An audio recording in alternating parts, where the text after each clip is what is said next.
Greetings, everybody. Hope you're okay. Hope you're fine. It's a beautiful day again here. Welcome to the Poetic Flows, where the rhythm and the art of speech dances the whole night, back and forth. It's a great day. It's Monday, the 31st of July. It is our last day of the month, our last podcast of the month. And tomorrow we are beginning a new month, obviously in the Gregorian calendar. But we are continuing on with the season of the Leos. We are in the season of the Leos. It is great. It is fun. It is good to have all of you around. Thank you for listening. Thank you for subscribing. Thank you for those who are commenting, asking questions, supporting. It is good.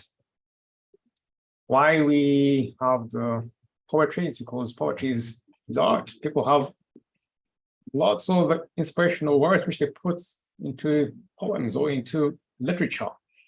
So many years ago, people who wrote down the books, their thoughts, their ideas, they put it into poetry.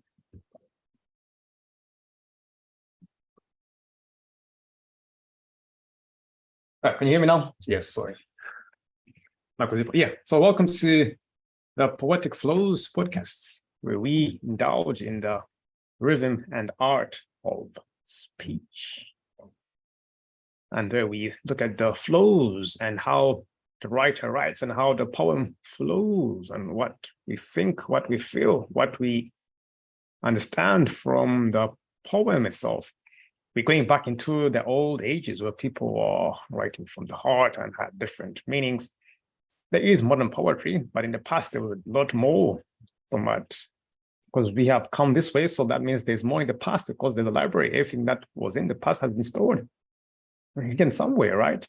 We have a lot more to learn from the past and from now. We're living now, but look at all the years, the months, millenniums that have passed, all those who've been writing poetry and stored it somewhere.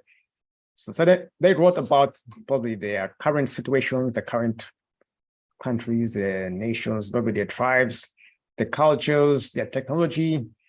So all that is interesting to know, to find out about who people before us were, where they came from, how did they look like, what did they write, how did they speak, how did they perform. It is quite different from now. Obviously, times move on, so definitely people have moved on. Different languages, different traditions, different societies have been born, some have gone. It's good to know and see those who were in the past. So definitely we are going back to the past to see what was written and what we missed and what we can implement in our daily lives.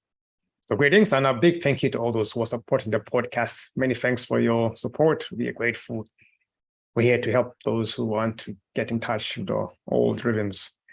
Thank you for your comments. Thank you for watching. Thank you for replying. Thank you for everything, basically. Thank you for all that you've done. It's good. We're new. We rebranded ourselves from Poetic Monday to Poetic Flows. It's a new look, it's a new feeling, it's a new month. We're in the mood of winning, so we're gonna win this out, isn't it? Definitely. But yes, so it's a great day. It's Monday, the 31st of July. This is the end of the Gregorian month of July, but it's not the end of the Leos. We are still in the season of the Leos, which began on July 23rd, last week Sunday, to the end on August 22nd. So that's the month we follow. From the mid-July to the mid, that's the month we follow.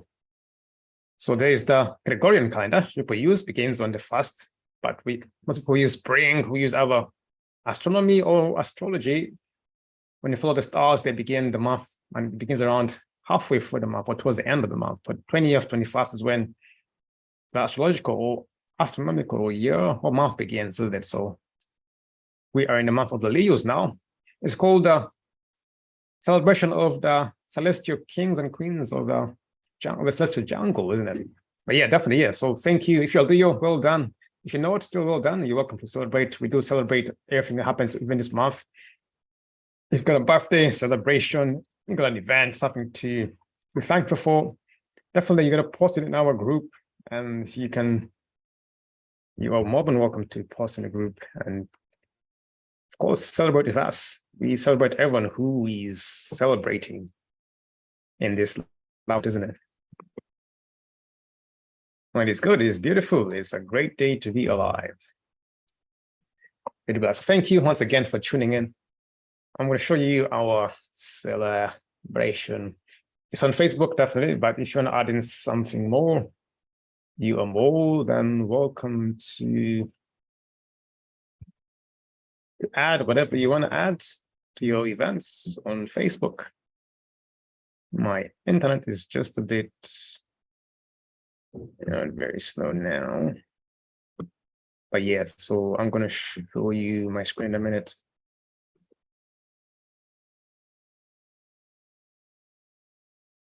It's for those who are interested in joining the Leo celebrations, definitely post in there. It's an everyday event.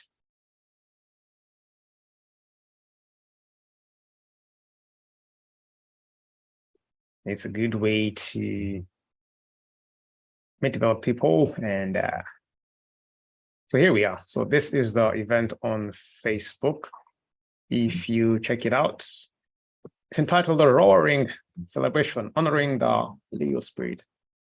But definitely, you can add some events in there for free. Your host is your one and only. You're more than welcome. Thank you. But I put in some discussions. So some days before, you can check out some of them. So I look for some famous birthdays, famous celebrations on each day, and I do post some of the things in there.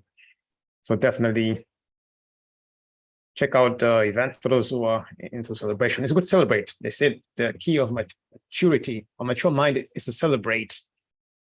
Yeah, sometimes I forget, so I guess, yes. So it's good to celebrate whatever is going through, definitely. That's the event. Check it out on Facebook if you are interested. And there is much more happening in there. So today's topic, or today's poem, is entitled Of History and Hope by Miller Williams. Today's poem is entitled, drum roll please, Of History and Hope by Miller Williams. Of History and Hope by Miller Williams. I'm going to share my lovely screen with you so you can share it with me.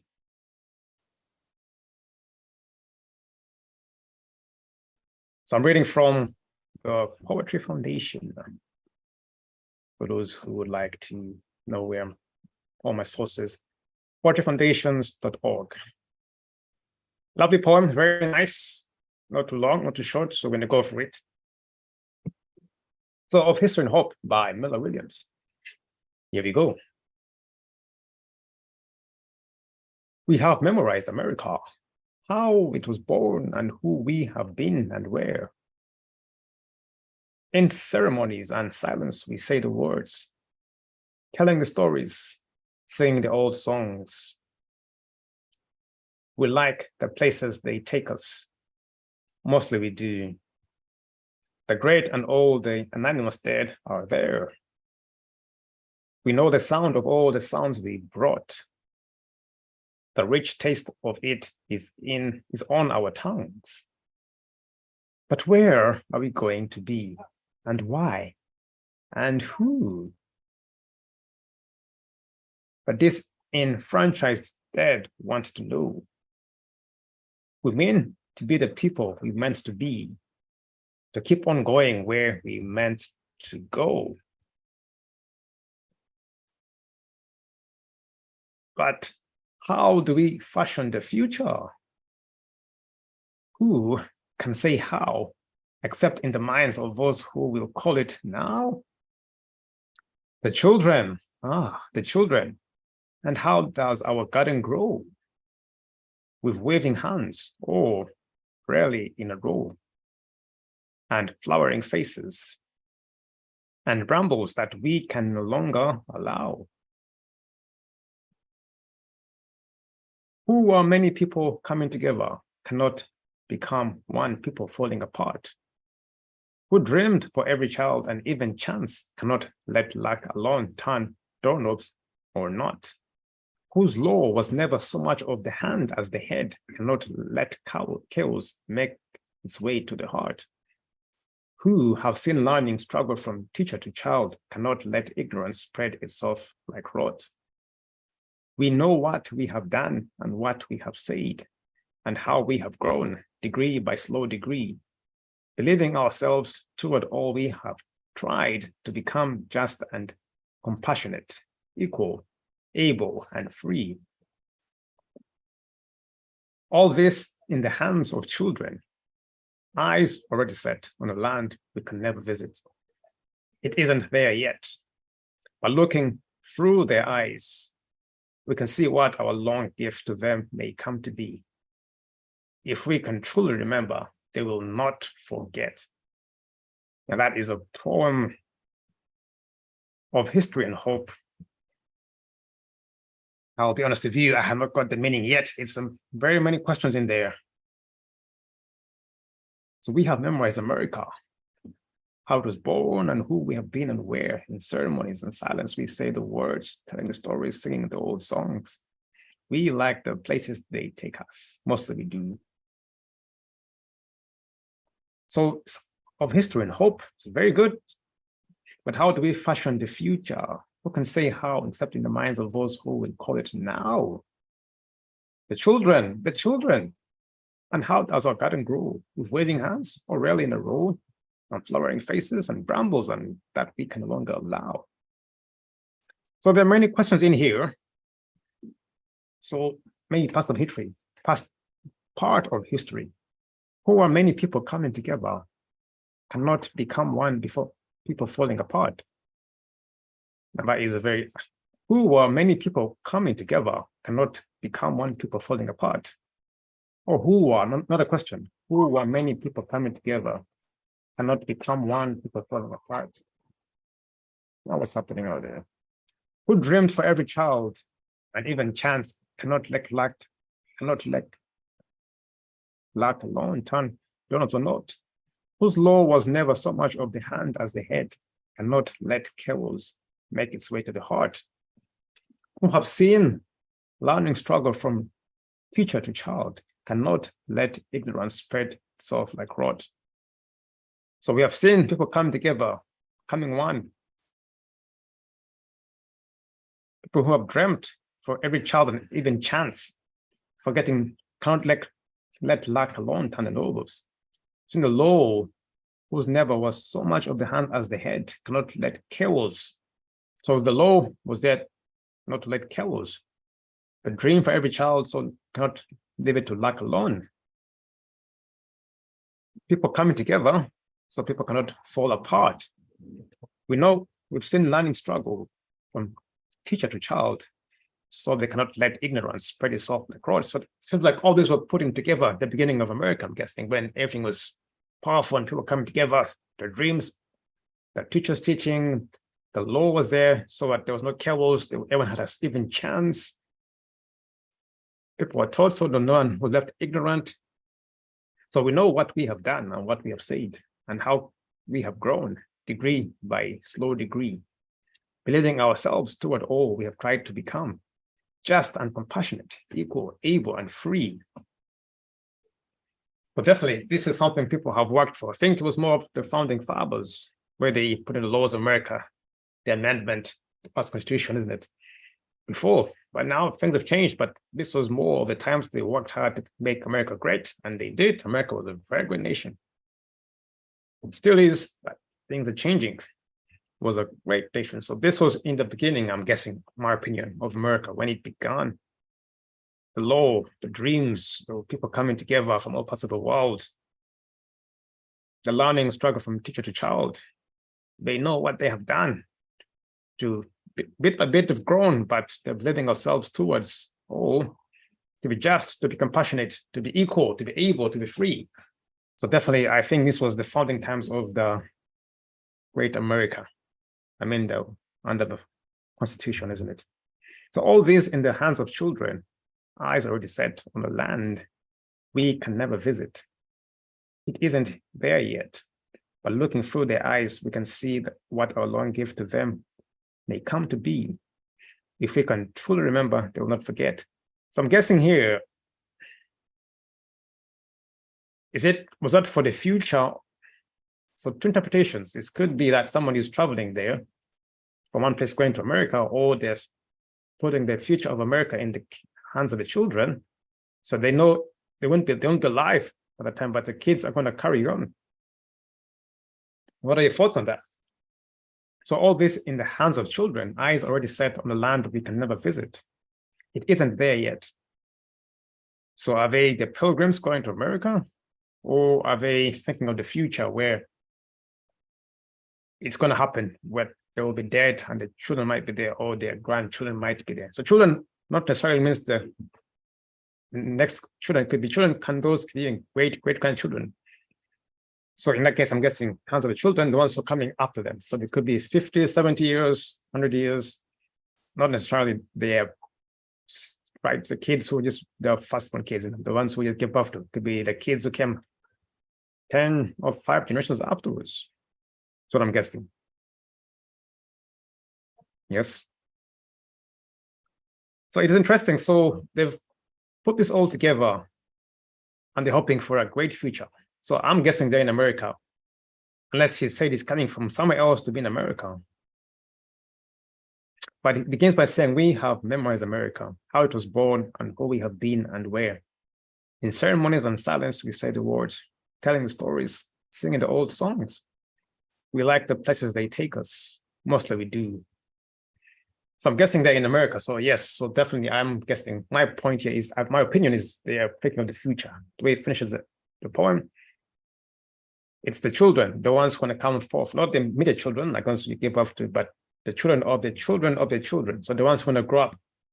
They set the foundation for America, the laws, the constitution, the teaching, the dreams. So in the future, for the next 50, 60 years, as the saying is going slowly, degree by degree, the next 50 to 100 years is going to be a big nation, which it became. That's my opinion from what I get. All this in the hands of children, eyes already set on a land we can never visit. But if it was immediate children, sometimes you can live to see it with their kids. Some people live long. Some people live like 80, 90 years to see even their kids get kids. By saying a land we can never visit, I'm guessing maybe 150 years over. Because most people would die, I'm guessing like 80, 90, 100. So maybe it's 200 years. Or maybe from 1776, when America was formed, 200 years will be 1976. So I'm guessing they meant in this century, no, last century, not this one, maybe 100 years past them. So but this is when, I think it shows when they were dead.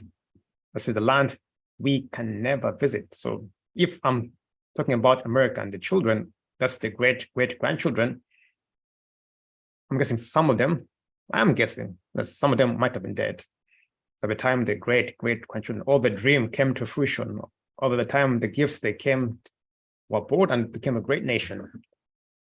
Wasn't my thoughts on that. So I'm definitely thinking that is it. Let me see if anyone is commenting. Just a second. So those are my thoughts on what. Yeah, so no, this comments. So yeah, that is what I think it is. That is what I think it is. It's the dream, it's the people dreaming ahead. People dreaming ahead. So I'm guessing they're thinking, yeah, let me go ahead and see what is happening in there. Let me go check it out. Let me go and check it out. So yeah, I think that's what I'll go for. Yeah, that is what I'm gonna go for. Yeah, that's it. That's my opinion on that one. So yeah. What are your thoughts on that? I think that, yeah, I'll go for that. I'll go for that, definitely. I'll go for that one. I will go for that one. Yeah, that makes more sense to me. What makes sense to you? Let me know what makes sense to you. And definitely I want to give it up. But for that, that's what it means to me. I think that's what it's saying. the kids, our great-great-grandkids. I might be wrong. If you have any other opinion, let me know. If you think there's another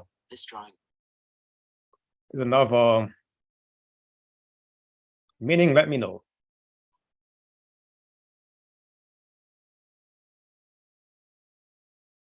Let me know. Yeah, so that's what I think it is. But that is a great poem. It's a poem of hope, of history and hope by Miller Williams. Of history and hope. So that is the hope he had for the future, for the children who are going to come in. Isn't it? That is the hope he had for the children who he said we're going to come in and we are going to give them this, give them that. Let the kids come in. Let them come to that. We are going to make this red laws. We've made here my 12 is much bigger. We have put teachers in place for people to come and join them. So that's my thought on that, definitely. So that is my thought. Yeah. So people are coming in and saying, oh, this is it. This is guys is touching. So the kids, the great kids, in my opinion, unless it's somewhere else. So for me, I think that's the beginning of America when they were building for the forefathers, guessing the George Washingtons, and that's that era. If you have any other opinion, definitely you can let us know. But yeah, so that is what I am guessing to that. It's in the era of 12 bigger. So, yeah, I think that's the beginning. It's being the mirrors that you can hear me there, can't you? 1 second. Yeah, so definitely, yeah, check the message. So no one has commented on that. So no comment, but yeah, that's what I think it is. That is what I'm guessing that will be somebody who has come from far away. The kids are going to go up and build America, which has been a great nation now, isn't it? Definitely. So let's check out who Mr. Miller is.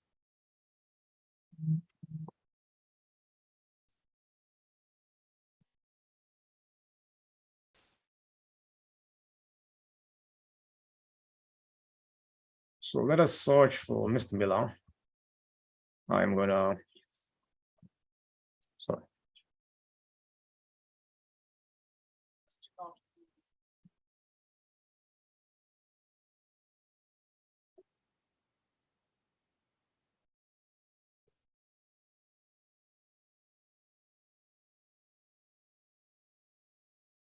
If you Google Miller Williams, this is who you get.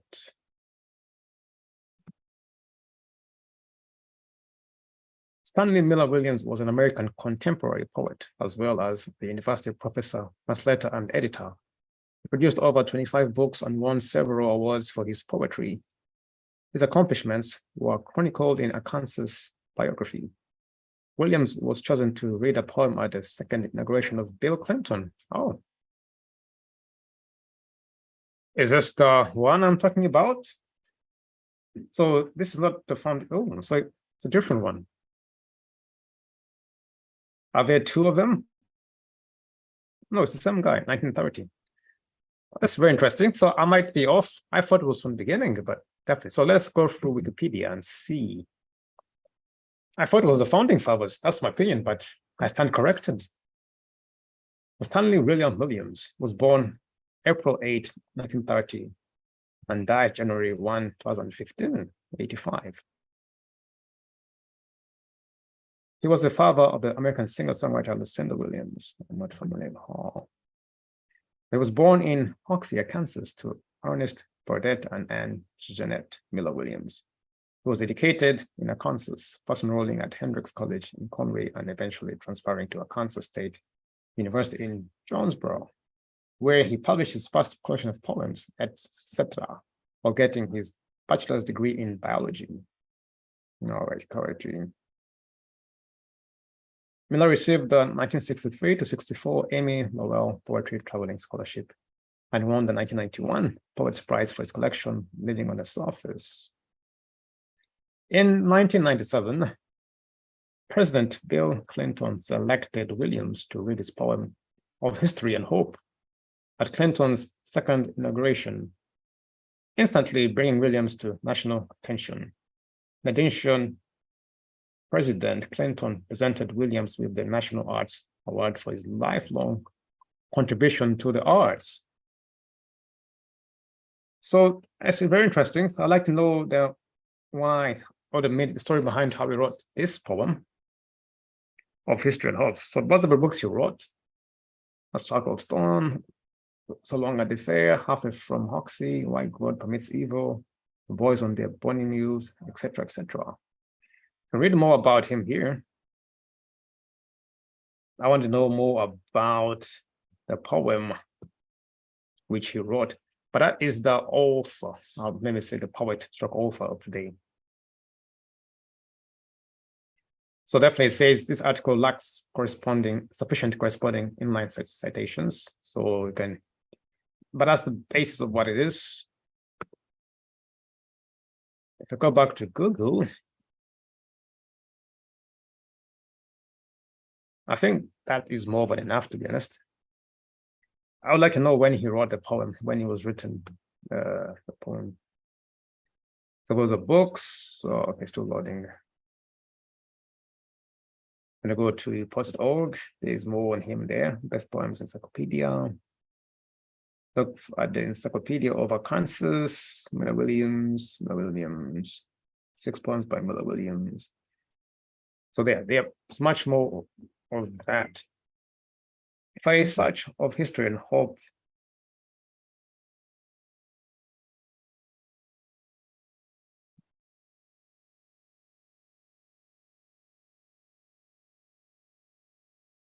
so of history and hope by Miller Williams shows how the history of a nation teaches everybody the lessons of a better future.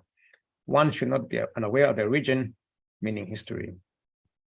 Yes, definitely. Let us look at this analysis. I like this one. Yeah, we'll be back to that. That's a good question. What is the meaning? So for an in-depth understanding of the poem. So he read the poem of History and Hope at the inauguration of Bill Clinton.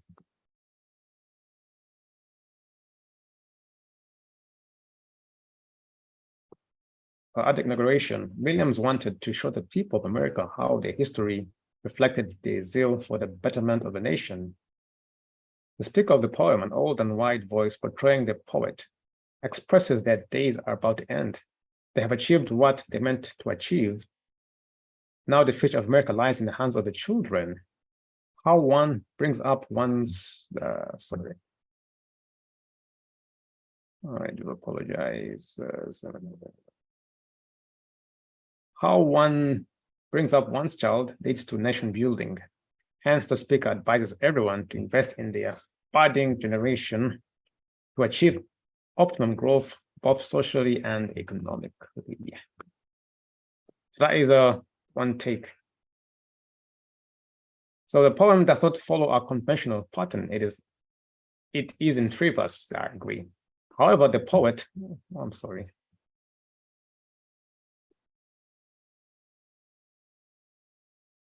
However, the poet in several instances makes use of regular rhymings.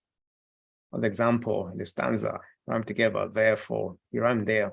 So Miller uses both the iambic and trochaic meter.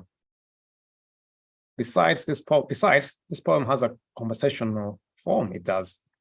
The rhythm of the poem does not hold due to the presence of internal rhymes. Oh, definitely the right podcast for this. The rhythm and art is definitely in the rhyme of the poem. So this poem contains several literary devices. In the first line, the poet uses metonymy for referring to American history. Therefore, the poet uses polysyndeton. He uses this device for reflecting a sense of continuity. Moreover, enjambment is another important literary device used in Of History and Hope. Yet the poet connects the lines for an unbreakable flow in this poem. However, the use of end-stop lines sometimes breaks the flow. Apart from that, the poet uses alliteration in this poem. As an example, disenfranchised dead contains an alliteration. This phrase also contains a metaphor. Goodness me, there's so many pop-ups in this, right? Therefore, thereafter, one can find several rhetorical questions in the poem. I did find them. That's why I was too sure. I found some of the rhetorical questions. Was he asking? Is what he didn't answer? He uses metonymy, polysyndeton, enjambment, and stop lines, alliteration, rhetorical questions. So that, now this is how metaphors work. So this is what the old poems used to be. People with a lot of experience and wisdom, they use all these devices in the poem. So I'm gonna come across this. I gotta go and do my own research now. Then to add polysyndeton, metonymy, and enjambment in a poem. Definitely, I'm gonna do that. But yeah, that is for you to look at. Writing a poem. What is metonymy? What is polysyndeton? What is enjambment? And stop lines, alliteration, metaphors. We know metaphors, they're quite common. And rhetorical questions. So in most cases, numbers, we have the rhetorical questions and the metaphors in most cases, but alliteration, enjambment, polysyndeton, metonymy, metonymy, we pronounce it. That is not used most often, but definitely. So that is a poem. It is good, it's very nice. We're there. So that is it. I'm gonna stop sharing for now. So yeah, you can look at the poem. Let me know what your thoughts are. Of History and Hope by Stanley Miller. Plebiscite, there are too many.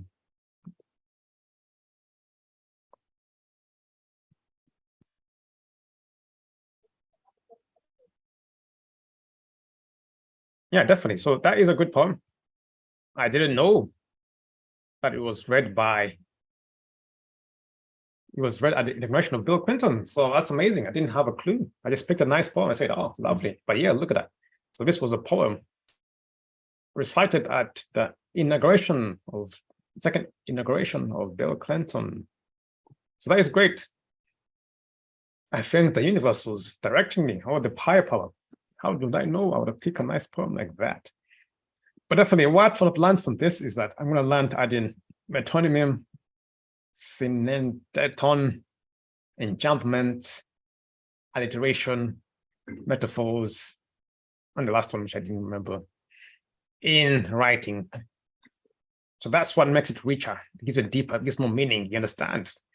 It can also put you off if you have no understanding of what, because it did put me off at first. So I've read a few times and slow it down. If the end stop lines, he didn't use Poetic. Is it a comma here, or he didn't use the comma here? Is it 2 in 1 sentences he made? Definitely, it made me think, which is good. Now I've gained more from reading the poem and understanding a lot more and breaking down the meaning of the poem. In my next poem, I'm going to definitely add in more enjambment, a new word, alliteration, metaphors, and the other word, syndeton. Is that correct? Goodness me. And metonymy. So I'm going to add that, and all that is part of rhythm. So why? So this is definitely the flowing, poetic flows, rhythm, the art of poetry. That is what we call, for me, I love the kind of poem where we get deep, not too shallow, just something deeper. It's like a journey, takes you on a journey. Go here, come back, read again, understand what he meant. Find the meaning of this word. What did it mean in this case? Was it coming from this angle? Which angle was it or she coming from? What were they implying? Who were they addressing it to? For the children, from the beginning, I didn't have a clue. So I was assuming that it was from the beginning when it was grown. But then, as I said, it was born in 1930, like, oh, born in 1930, no. Bill Clinton, like, oh. So I think he said they've already achieved it. So in the hands of the children. So that's why I was saying the people who are coming ahead, which are the children. So in case I said America had already reached its greatness, had already reached what they planned for. So we're saying we need to work on teaching the children. So their hands now, all that was left was in the hands of the children. But that was, I think, 1995, wasn't it? A long time ago, definitely, when Bill Clinton was inaugurated. It's been long, but definitely so. But look how far it has come. It's a great poem for its time. I wish it was carrying on right now, but things have changed at the moment. But that was a great poem, in my opinion. It's beautiful. Right by the inauguration of the president, that is amazing. So that is it for today's episode of the Poetic Flows. So I hope you enjoyed it. I did enjoy it. I've learned a lot about how to use devices in poems. It's good to understand more. So it's good to pick on the old poems which have these devices, and definitely the metonym, the sender, something, the alteration, the enjambment, the metaphors. We use metaphors. I'm going to add in more of that. I'm going to read more and then study now devices which you can use in poetry and make it richer, deeper, more meaningful. Definitely. I thank you all for tuning in today, and thank you for watching the episode. So if you're new and you haven't subscribed, definitely subscribe to the channel. Give us a like. You can follow, comment below, and let me know what are your thoughts, and I'll definitely get back and answer your comments. But we're live every Monday, 8 p.m. live on Facebook, live on YouTube as well. So we shall see you again. And if you are a poet, definitely hit us up and we will definitely get in touch and collaborate. Apart from that, have a great Monday, have a great week, or have a great day, whichever day you're watching on. Look after yourself, and this is all from Joshua. Thanks for watching, and I'll say goodbye.